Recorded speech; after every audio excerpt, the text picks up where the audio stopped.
बहुत सारी डिबेट्स अम्बेडकर जी के साथ जुड़ी हुई हैं। तो कुछ बेसिक बातें जो पता होनी चाहिए वो ये है कि अम्बेडकर जी का जो जन्म हुआ था वो एक दलित परिवार में हुआ था।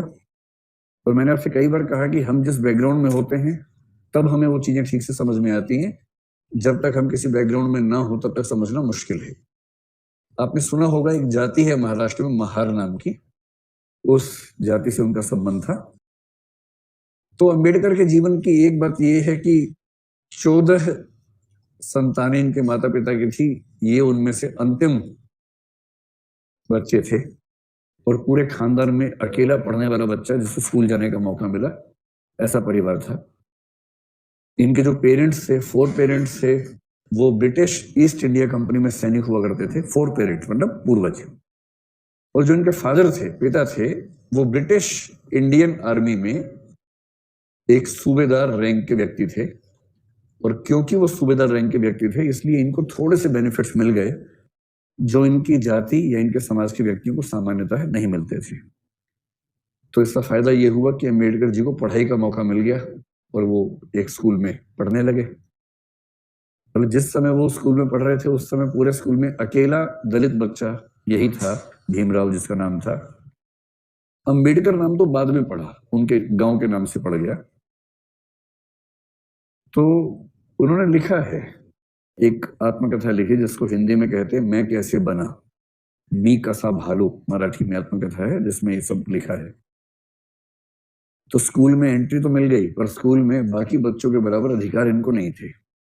जैसे बाकी बच्चों के साथ बैठने का अधिकार नहीं था, उनसे अलग बैठना होता था। पूरे स्कूल के सारे बच्चों के लिए पानी पीने की व्यवस्था थी, इनके लिए नियम था कि अपने हाथ से पानी नहीं पी सकते हैं। कोई एम्प्लॉय स्कूल का होगा सवर्ण, वो मटके से पानी लेके दूर से इनको पिलाएगा ताकि बर्तन टच ना हो जाए। और इन्होंने लिखा है कि कई बार ऐसा होता था स्कूल में कि जिस दिन वह सहायक छुट्टी पर है जिससे ये पानी पी सकते हैं, और दिन दिन भर बिना पानी के उनको कैसे रहना पड़ता था, ऐसे जिक्र उन्होंने खूब किए। बाद में संयोग इनका बड़ा अच्छा था। संयोग ये था कि इनको एक वजीफा मिला बड़ौदा नरेश की वजह से। आपने कोल्हापुर का भी जिक्र सुना होगा, साहू जी महाराज का जिक्र सुना होगा। इन दोनों व्यक्तियों का नाम बहुत ज्यादा आता है जिन्होंने जो दलित मूवमेंट भारत में विकसित हुआ उसमें मदद की। और फिर ये बड़ौदा राज्य से स्कॉलरशिप लेकर बाहर पढ़ने के लिए चले गए, जिसमें कंडीशन ये थी कि जब लौट के आएंगे तो ये वहां सिविल सर्वेंट बनेंगे, आज की भाषा में कहें तो पीसीएस ऑफिसर बनेंगे, ये अंडरस्टैंडिंग थी। फिर इन्होंने कोलंबिया विश्वविद्यालय जो अमेरिका में है वहां से, और फिर यूके से भी, यूके में अगर मैं ठीक ध्यान कर पा रहा हूं तो कैम्ब्रिज में शायद ये थे, मैं आपको बताता हूं, London School of Economics LSE, UK में London School of Economics. Ambedkar को खारिज करने वाले अंबेडकर के पैर की धूल के बराबर भी नहीं है पढ़ाई लिखाई के मामले में। इसका प्रमाण यह है कि आपने ऐसे लोग देखे होंगे जिन्होंने master of arts, MA, MSc, M.Com कुछ किया है, कुछ व्यक्ति PhD वाले दिखे होंगे। मुझे पूरे भारतीय स्वाधीनता संग्राम में एक ही व्यक्ति दिखता है जिसने 1 नहीं, 2 नहीं, 4 PhD की थी, और वो डॉक्टर अंबेडकर है। 4 PhD, जिनमें से इकोनॉमिक्स में 2 PhD उन्होंने एक कोलंबिया विश्वविद्यालय से की और एक लंदन स्कूल ऑफ इकोनॉमिक्स से की। उसके बाद कानून पढ़ने का शौक सवार हुआ तो कोलंबिया विश्वविद्यालय से उसमें भी PhD, LLD जिसको बोलते हैं, वो हासिल की। और चौथी PhD उनको भारत में उस्मानिया विश्वविद्यालय से उनके कॉन्ट्रीब्यूशंस की वजह से मिली, जो उन्होंने एक बड़ा आंदोलन चलाया उसकी वजह से मिली। तो अम्बेडकर का सौभाग्य था कि उनको पढ़ने का मौका मिला, और जब मिला तो उन्होंने इस पढ़ाई का पूरा फायदा उठाया। और जब इतना कुछ समझ लिया तो फिर उनको लगा कि मुझे कुछ लिखना भी चाहिए, मूवमेंट्स भी करने चाहिए। तो ये सब जब हुआ तो उसके बाद उन्होंने कई आंदोलन किए।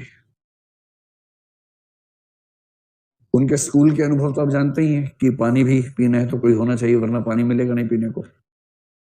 उनके जीवन के 2 अनुभव और रोचक हैं, जानने चाहिए आपको। जब वो बड़ौदा में सिविल सर्वेंट थे, मतलब PCS ऑफिसर थे, तो वहां रहना भी था उनको। तो रहने के लिए घर ढूंढ रहे थे। उन दिनों नागपुर में भी उन्होंने ये सब प्रयोग करके देखे थे। घर ढूंढते थे तो जैसे ही पता लगता था कि ये व्यक्ति दलित जाति का है, उसके बाद घर नहीं मिलता था।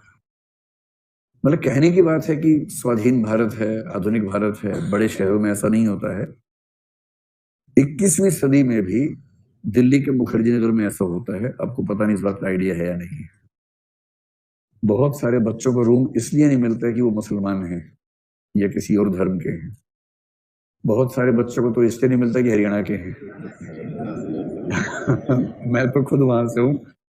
लेकिन ये ट्रेंड पिछले 5-7 साल का है, उसमें उनकी भूमिका भी ठीक ठाक रही है ऐसा ट्रेंड बनाने में। और अगर कोई बच्चा दलित बैकग्राउंड से है, उसको कमरा मिले, इसमें भी रिस्क है कि शायद ना मिले। आपको आश्चर्य होगा, लेकिन ऐसे केसेस हुए हैं पिछले 10 साल के अंदर, बहुत बड़े केसेस हुए हैं मुखर्जी नगर में ही। तो अंबेडकर ने कई घर ढूंढे, कोई घर उनको नहीं मिला, सिर्फ इसलिए कि वो शूद्र थे। अंत में एक घर उनको मिल गया। उनका दोस्त और वो गए बात करने के लिए, बातें हुई, पढ़ा लिखा आदमी था।